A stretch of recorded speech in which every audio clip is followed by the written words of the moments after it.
तुला काही हिताच्या गोष्टी सांगतो. सांगा बुवा. परधन मानावे जैसे वमन, आहा परस्त्री माते समान जाण, आहा. चित्ता ठावे समाधान. हो बुवा, तुझे बोल मी अमृतावानी माझ्या कानात साठवून ठेवले. परधन मानावे जैसे वमन, परस्त्री माते समान जाण.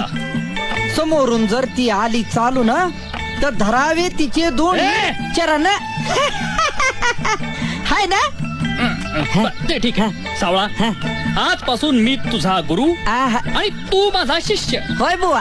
ये, मी तुला कान मंत्र देतो. द्या. ए बुवा, काय झालं? अरे कान मंत्र द्यायला का थुकायला कानात? अरे बर, दुसरा कान आणि इकडे. नको नको. डॉक्टर कडे गेलो आणि दोन्ही कान त्याने पाहिले. तो म्हणाल तो माणूस थुकुस्तवर तू काय करीत होतास असं म्हणलं. म्हणजे मग बर बर बर ठीक आहे. सावळा, आता तू घरी जा. उद्या पुन्हा ये. अरे आम्हाला स्वर्गात जायचंय. म्हणजे माझ्या ऐवजी बुवा तू आत्महत्या करीतो का काय? येण्यासारखं बोलू नकोस. का? देवांना भेटायला जायचंय. हा मला पण यायचं स्वर्गात.